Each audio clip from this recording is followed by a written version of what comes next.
disciplina, autocontrole e pensamento no futuro. Uma nova classe de pessoas vem surgindo no mundo e no Brasil com essas três motivações bem fortemente arraigadas, dando suporte a um regime de trabalho também novo, do capitalismo financeiro. Para falar sobre esse fenômeno, a série Empreendedorismo e Sustentabilidade do programa Entrevista traz o professor e sociólogo Gessé Souza, autor do livro Os Batalhadores Brasileiros. Professor, essa nova classe trabalhadora, formada por pessoas que verdadeiramente dinamizaram o capitalismo brasileiro, é resultado de mudanças sociais profundas. Quais são essas mudanças, professor? Elas são várias. Ela tem uma mudança que não é só no Brasil, ela tem a ver com uma mudança do capitalismo internacional, ou seja, exatamente o que a gente havia conversado sobre o capitalismo financeiro e desse capital que fica, né, esperando, quer dizer, quais são as suas melhores chances de investir, etc., né, porque você precisa de trabalhadores para que você possa retirar, enfim, o excedente a partir disso, né? É a partir disso aí que você vai ter lucro, juro, etc., né? E esse capitalismo não é só uma forma, quer dizer, ele não tem só uma forma financeira, ele também vai mudar o regime de trabalho. Ou seja, a forma como as pessoas vão trabalhar vai mudar, né? Quer dizer, o capitalismo, ao invés de ter pessoas que vão supervisionar, controlar, etc., né? Eles vão agora, de algum modo, especialmente com essas novas formas de legitimação, empreendedorismo, faça você mesmo, etc., etc. Quer dizer, isso também tem a ver com toda uma nova educação do trabalhador para torná-lo flexível, racional, ou seja, ele vai obedecer ao mercado sem estar dentro de uma fábrica, né? Sim. Ele vai pensar que ele vai estar livre, né? Mas ele vai estar sendo, né, obviamente determinado por forças que ele não controla e as quais ele não compreende também, né? Então ele também ele vai comprar isso, ele vai pensar, puxa vida, então todos nós somos empresários agora, etc. O que é muito bom para a empresa, né? E para a forma como você vai, quer dizer, como você pode se apropriar desse excedente produzido por milhões. Eu li recentemente um livro chamado Gestão como Doença Social. E ele fala sobre, o autor, ele fala muito propriamente sobre essa questão dos gerentes também de grandes empresas que acabam sendo cooptados para vestir a camisa daquela empresa. Quer dizer, são pessoas que vivem com 2, 3 celulares, que não têm uma vida própria, mas é um pouco por aí que o senhor está falando. É exatamente isso. Essa é uma relação de trabalho como ela se dá nos níveis mais altos. Da própria empresa. Né? Mas o que há aí um jogo, quer dizer, que é a mudança, é que, por exemplo, quando, quer dizer, já teve pesquisas na GE, na General Motors, na década de 50, etc., que mostrava como os trabalhadores se uniam para encontrar espaços de, quer dizer, ir tomar café, etc., bater um papo no meio do trabalho, etc. Isso tudo passa a ser, né, quer dizer, essa luta de classes dentro da própria empresa, em que os trabalhadores, enfim, eles se percebem como um grupo, né? Isso tende a se esvanecer, né? Isso também tira um pouco a capacidade de se sindicalizar, essa junção que tinha quando os trabalhadores se juntam em sindicato e que podem fazer reivindicações em grupo de pessoas que trabalham no mesmo setor. Isso afasta um pouco essa união? Você toca no ponto mais importante, é exatamente isso, né? Ou seja, exatamente é isso que é destruído, a solidariedade dos trabalhadores. Né? É isso? E aí você tem o quê? Você tem uma mudança na política também. É uma mudança, quer dizer, são várias mudanças, autor, né? Mudança cultural, né? Quer dizer, uma opinião vai ser sempre veiculada nos jornais, na televisão, né? Tem pouco espaço de dissenso, não é isso? Sim. Né? A democracia, entre aspas, assume uma nova função, né? O parlamento decide menos, né? No fundo, essas coisas já estão predecididas de modo econômico, técnico, né? E que esse é um embate que vai se dar na esfera pública, na mídia, etc., né? Sim. Esse capitalismo financeiro também compra mídia, imprensa, etc., quer dizer, não só no Brasil, mas em todos os lugares, né? Então tem meio que a dominância de uma opinião só, né? Sim. Com uma aparência de vida democrática, mas a vida democrática ela exige o dissenso, o contraditório, e é esse contraditório que está sendo eliminado, né? Dentro da fábrica e fora dela. Né?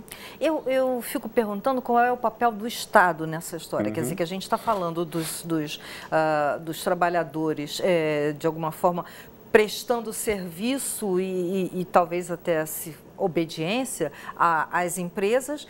E será que esses trabalhadores que estão prestando esse serviço e obediência à empresa, elas precisam do Estado? Existem políticas públicas para esses trabalhadores aqui no Brasil?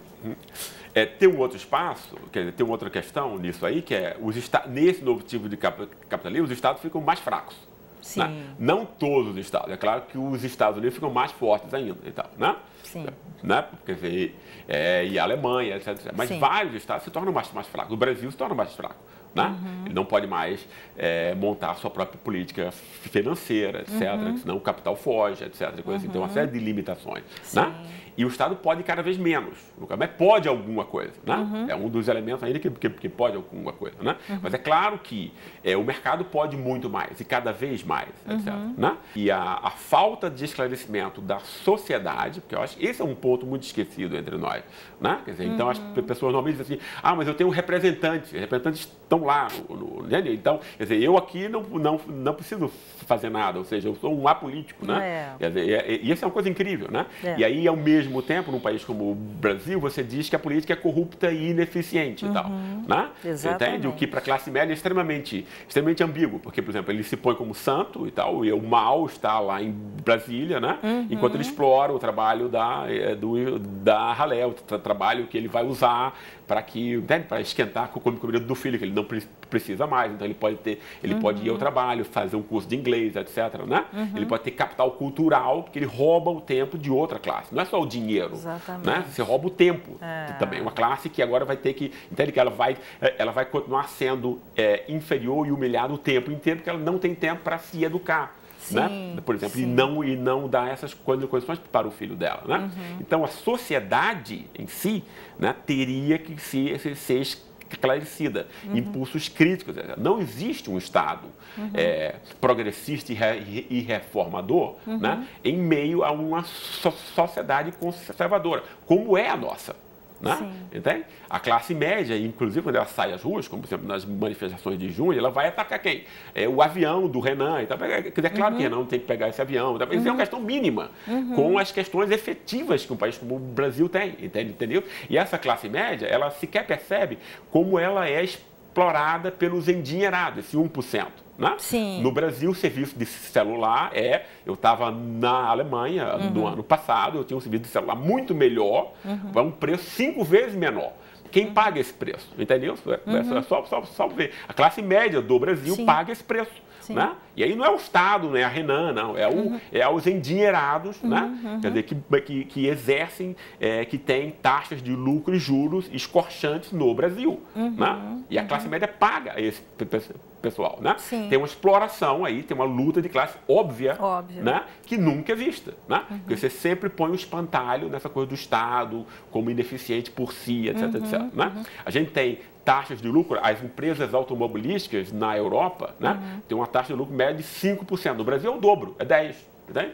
Né? Você tem um capitalismo escorchante, selvagem, e que ninguém nunca toca nisso. Né? Eu sempre tenho um certo desejo de pensar em oferecer soluções. Claro. Né? E o senhor sugere muito no seu livro que é preciso renovar o debate público e acadêmico. Eu queria que o senhor falasse um pouco mais sobre isso. Como que seria essa renovação? Perfeito. Eu acho isso extremamente fundamental. Né? Porque, por exemplo, quer dizer, o mundo também não é montado, por exemplo, a imprensa e tudo, não é montado, tem uma coisa só, o pessoal está querendo a maldade, né? Fazer novelas para distrair o povo e nunca tocar em nenhuma questão. Não é assim. Né? Quer dizer, por exemplo, os meios de comunicação precisam da notícia. Claro. Né? Não é isso? Claro. E quando vem sempre a mesma informação, cresce a saudade para alguma coisa que não é o mesmo. Né? Que é o outro, que é a novidade, que é a notícia. Né? Quer dizer, existem contradições no mundo que precisam ser aproveitadas de um modo mais consequente. Né? No nosso país, quer dizer, e nesse livro da Ralé, por exemplo, a gente também procurou criticar isso. A gente tem já umas ciências sociais, universidades e tal, conservadoras. Um capital cultural de enfeite, o que é que disse fulano de tal, Habermas, Foucault, o grande pensador, sem nunca aproveitar o que esses grandes pensadores têm para iluminar o Brasil, porque eles têm para iluminar o Brasil, entendeu? Enquanto que, por exemplo, a gente mantém o mito do Brasil, o Brasil vem de Portugal, e tal, que é um um nonsense, não tem nenhum sentido. Não é? Não é. O Brasil é um país escravocrata desde o começo, o que Portugal não era, e são as instituições que moldam o comportamento das pessoas. Então você pode falar português, gostar de bacalhau e não ser português, entendeu? Por quê? Sim, porque as suas relações são de escravo e senhor, e é isso que importa. Não é isso? Quer dizer, mas a gente não tem esse debate, né? Sim. Entende? E isso é importante porque das universidades é o que vai sair partidos políticos, entende? Claro. Entendeu? Quer dizer, quer dizer, o que Sérgio Buarque e Gilberto Freire fizeram tem a ver com os programas do PT, do PSDB hoje, do que se discute, né? Porque são intelectuais que se substituem aos profetas religiosos, né? Na interpretação do mundo. E a interpretação do mundo é extremamente importante. Né? Não é só montar estradas e usinas, etc. Na forma como você vai interpretar o mundo, vai dizer se essa estrada serve para quem e tal, para os 70% esquecidos ou para 1%, etc. Né? Sem interpretação, você não percebe o mundo, você facilmente é enganado por essas formas que, superficialmente, todos os poderes que estão ganhando, eles tendem a se reproduzir. Claro, é um casamento natural, né? E é um casamento entre pessoas também, né? Quer dizer, esse casamento entre pessoas reflete casamento entre interesses, etc. Assim, né? Eu acho incrível um país como o Brasil, né, que tem as questões que tem, né, que aceita, por exemplo, produzir subgente, porque o que a gente viu no tema da Ralé, que é um tema que ninguém quer dizer, que não tem o mesmo interesse dos batalhadores, né? Porque os batalhadores são consumidores. A Ralé não é consumidora. Só para a gente colocar para o telespectador, Ralé brasileira foi a primeira pesquisa. Foi a primeira pesquisa, quer dizer, e Ralé, claro, ninguém está insultando esse pessoal longe de nós. O que a gente está querendo dizer é o seguinte: olha, Brasil, especialmente a classe média, que é quem vai ler o livro, olha, vocês estão preocupados com o avião de Renan, ok, que é razoável e tudo, mas ele nem se compara em importância ao fato de que nós todos mantemos no nível cotidiano, né, humilhados e sem nenhuma chance, 1/3 da população brasileira. Uma ralé, efetivo, um lixo, né? Quer dizer, o pessoal que não vai aprender nada na escola, porque como na nossa entrevista ele ficava vendo o quadro negro 3 ou 4 horas, sem compreender. O que é isso, sem compreender? Sem capacidade de concentração. Não temos estímulos emotivos e afetivos que fazem com que a pessoa se concentre. Algumas classes têm isso e outras não. Esse fato de que outras classes não tenham isso é culpa das classes que dominam. Né?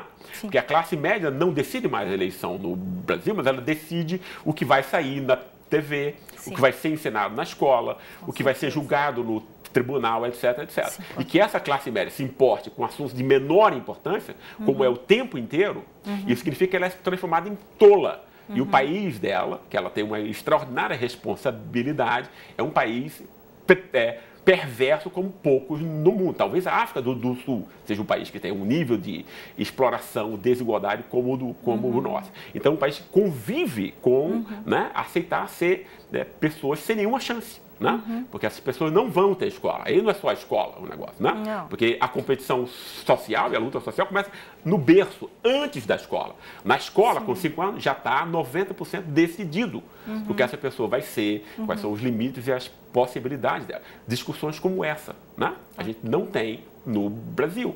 Né? Aí, novo agora, eleição para presidente. Né? Aí está falando, tal, caso de corrupção, ou seja, novamente, não estão se discutindo as grandes questões. O que tem que ser discutido. Mas a manipulação emotiva do eleitorado. Muito obrigada, professor. Uma excelente conversa. Nós ficamos por aqui. Obrigada pela sua companhia e até a próxima.